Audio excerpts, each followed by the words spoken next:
Good morning. My name is Ashley Cogbill, and I'm one of the art teachers here at Hermitage High School. And this is my Painting 1 and 2 class, and today we're going to be learning how to transform trash into art using cardboard and hot glue. So the students already have some cardboard at their tables along with scissors, and we've already talked about some different cardboard sculpture techniques, such as cutting slits into the cardboard to attach the pieces together, curling them, forming them into 3D objects like cones, cubes, using cutting or scoring techniques, and then gluing them or hiding the tape so we don't see them. And the purpose of this project is to create either three-dimensional cardboard flowers or three-dimensional cardboard insects or bugs that they will use as their canvas to paint on. So the students have already learned how to paint on panel wooden doors. They've already painted on canvas. They've painted on watercolor paper. And now I'm challenging them to create their own canvas. And if you look around the room, there are some examples of some previous students' work. These are some of the cardboard sculptures from last year that the students painted and left behind. And now we're ready to make some new ones and add some bugs to the mix.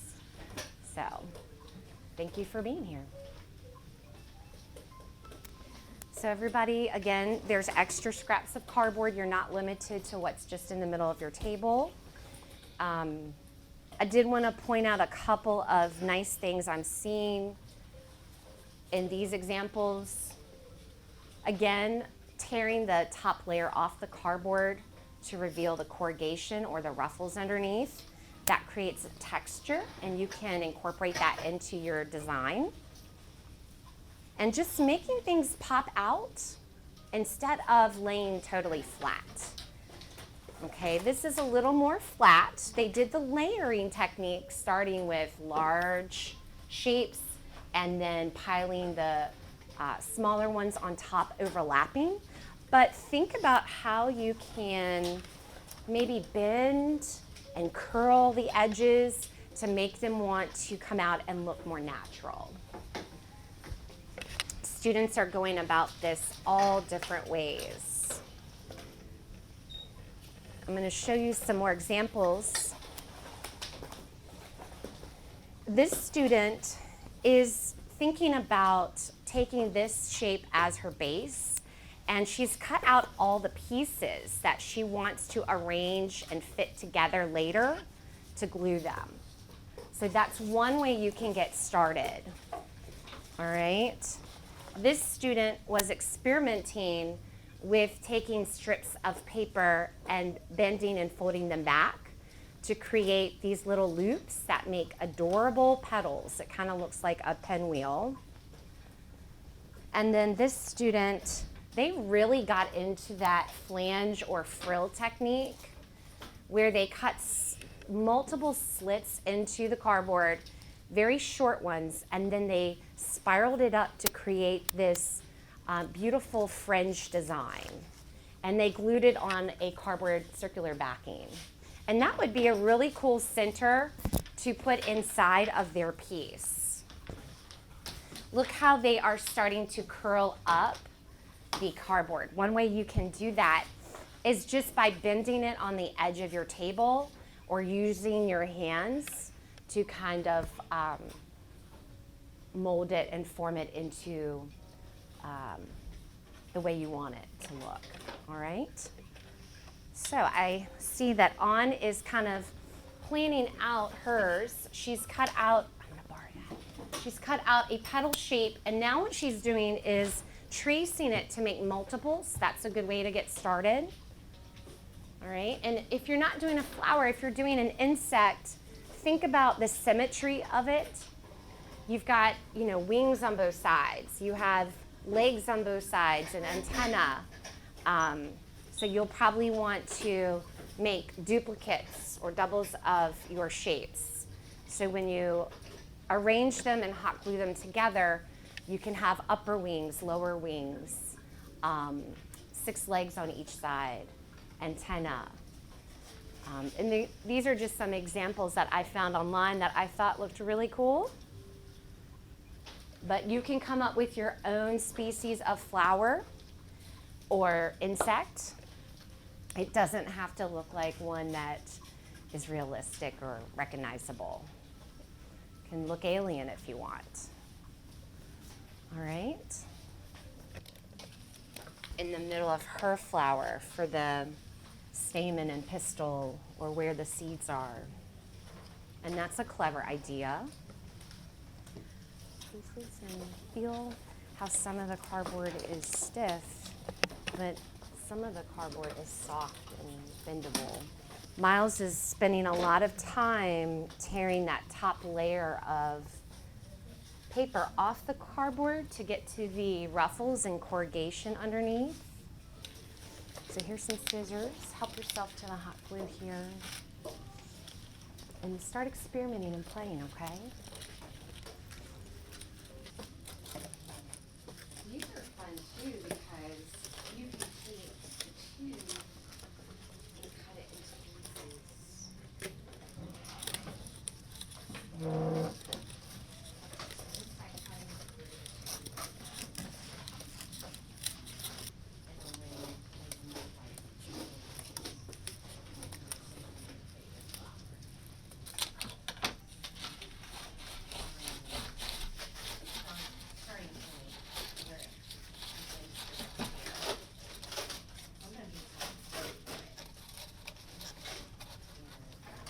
And scraps, corrugation.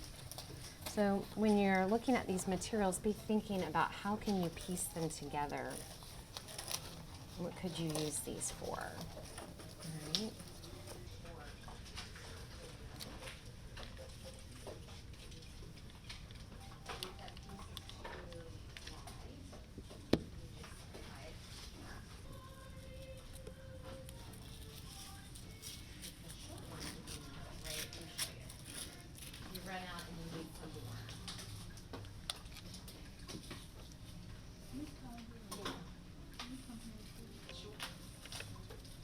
So it's all personal preference. Do you want to start with the center parts of your flower in the middle with the stamen and pistil and the small petals in the middle, or do you want to start with the outer, longer pieces? Okay, so what I would recommend is coming over to the scrap box. We've got lots of extra pieces. Sometimes just looking at the scrap, you can visualize, you know, your petals on there. You could maybe get 3 out of this one, you know, and you can make them oval, or it could be diamond shape. That would be cool since your name is Diamond. And, you know, think about, you know, okay, how many pieces of cardboard do I need to cut out the number of petals I want? And then think about, I'm going to be layering these petals. So I'm going to start off with some that'll be on top of others because I want to build it up. And instead of making them flat, think about how can I get them to pop out and come forward? There's so many different ways you can do that, through curling, bending the cardboard at the ridges. And not all of the pieces have to stick out. These are kind of lay back flat, but the ones they want people to pay attention to first, they are getting those to come forward.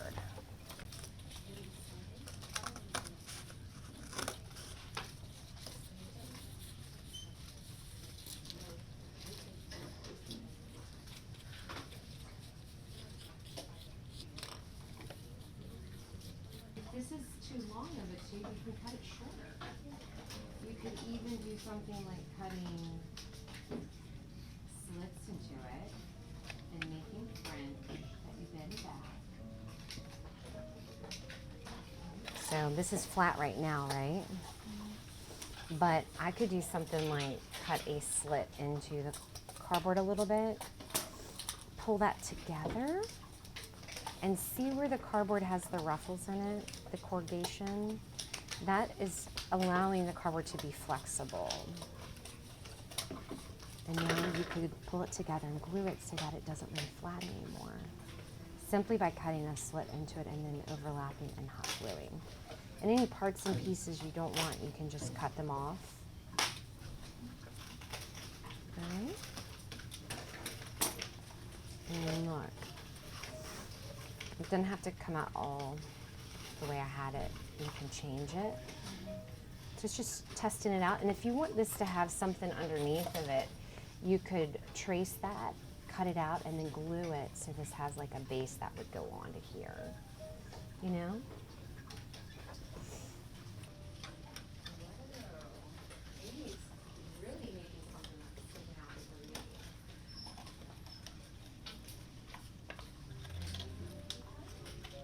Anybody need help?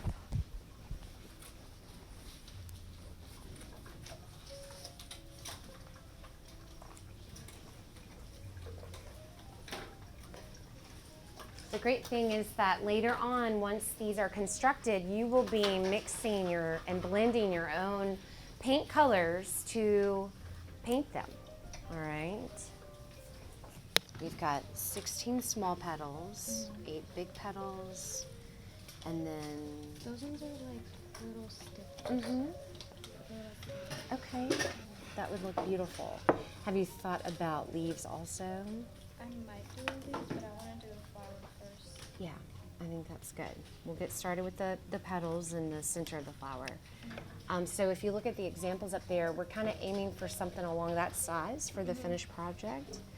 The extra scraps of cardboard are over here, and you've also got some at the end of your table you can look through.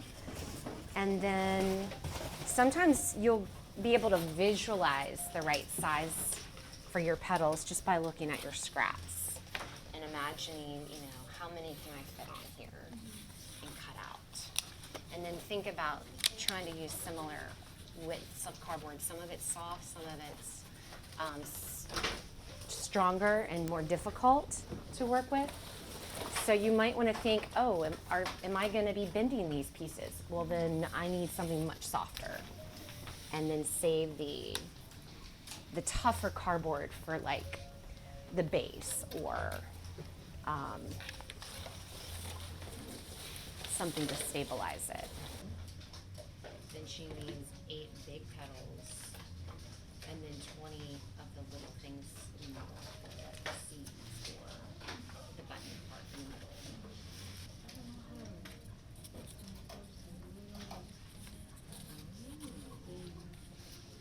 So what you might have to do is it looks like a hibiscus.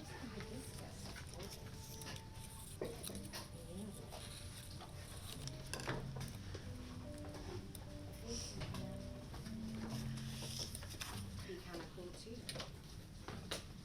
You're gonna need another piece of what you can do on this generator and how to get that to flex.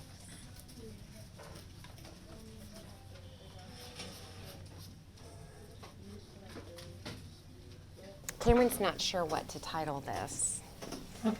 And what I love about this is Cameron is looking at her younger self in the mirror, or her younger self is looking at her grown-up self, and they're smiling at each other. And what's amazing is the little girl doesn't know the journey that she's been on to get to that point. And then now looking back, she can tell that little girl, hey, everything's going to be okay. Because I know what the future holds for you. So we're trying to think of a good title for this piece. Have you thought of one yet? No, I have not. But Cameron is a master painter. Her specialty is figure painting. She's done another piece in the school, a collaborative piece with another student last year that is hanging up in the hallway. And